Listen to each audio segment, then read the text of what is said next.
satellite, leaking radiation.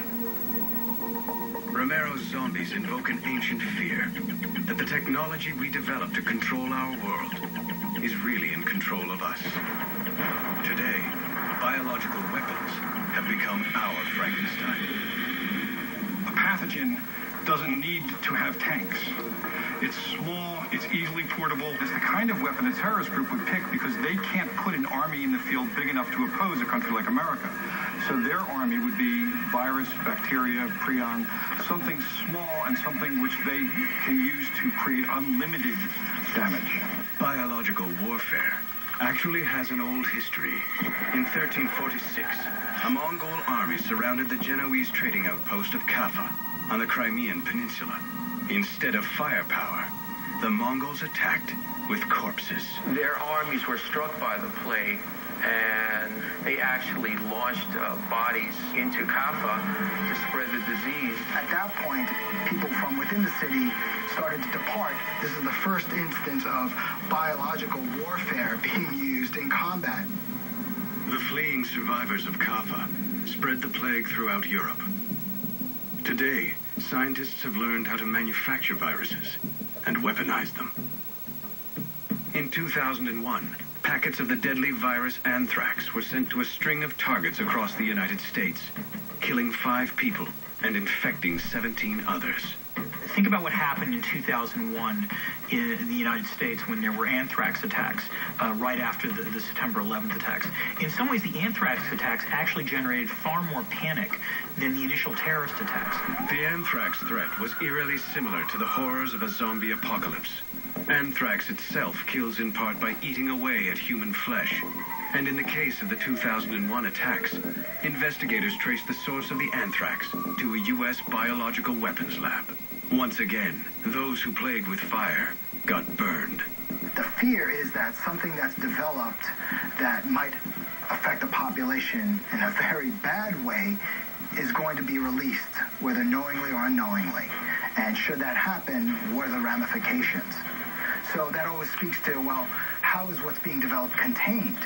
Fears of a zombie apocalypse now often involve the renewed threat of bioterrorism.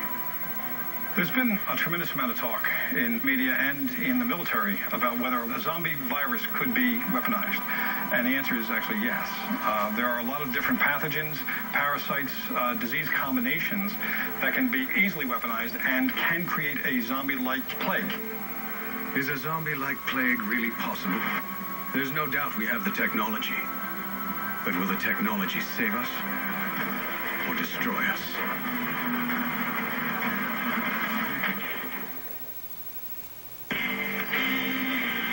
In military and law enforcement, it's often taught to shoot center mass.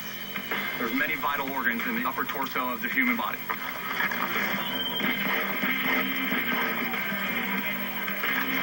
But for a zombie, it's going to take a headshot. We need to turn off the light switch.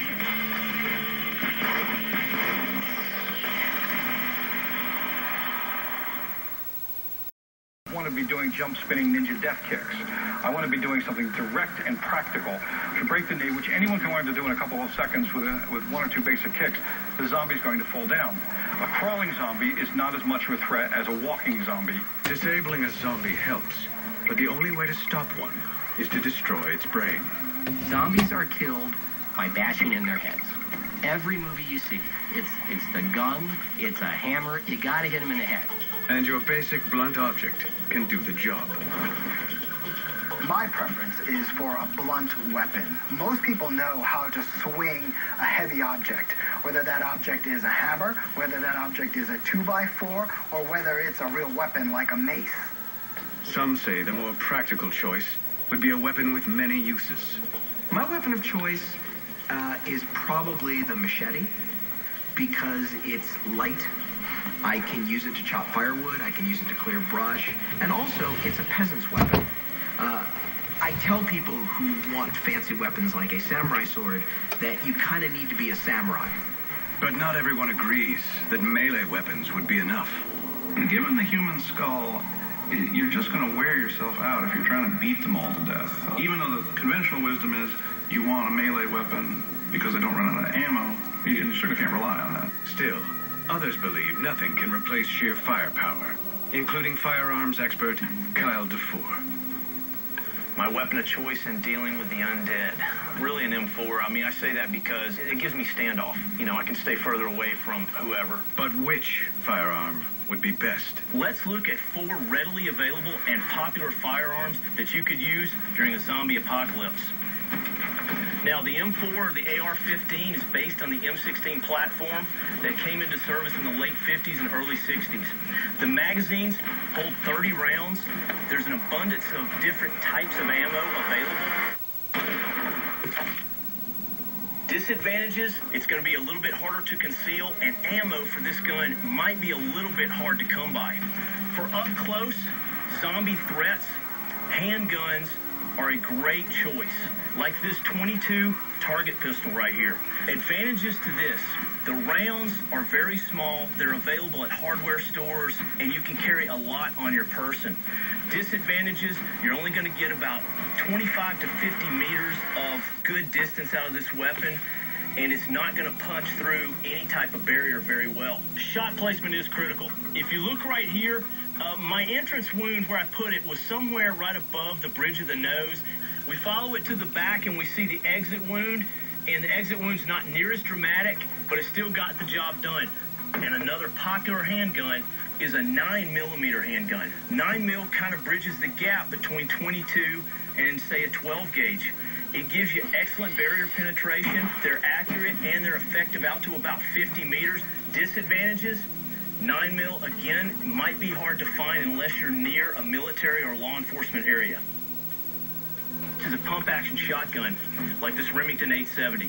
They've been around for over 100 years. They fire a 12-gauge round and are devastating up close in both terminal ballistics and barrier penetration. And a devastating wound. On the back side back here, if we look, it is total destruction. Pons medulla is completely gone. The zombie spine cut in half. This is probably one of the premier zombie hunting guns right here.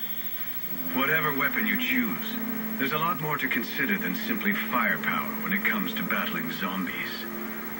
What does it mean to be by yourself with no quartermaster corps, no supply train, no replacement parts, no replacement ammo? Having the right weapon might help protect you from the threat of zombies, but it's harder to prepare for the complicated moral dilemmas we would face. In a real zombie plague, you're going to come up against tremendous social, moral, religious barriers. Is somebody really going to want to turn their child over to the CDC? Or are they going to keep their child tied up in their room hoping that somebody's going to come up with a cure? Is somebody really going to let a neighbor shoot their mother in the head? If disaster strikes, we want to believe we will have what it takes to survive. We want to believe we can do it all alone. But can we?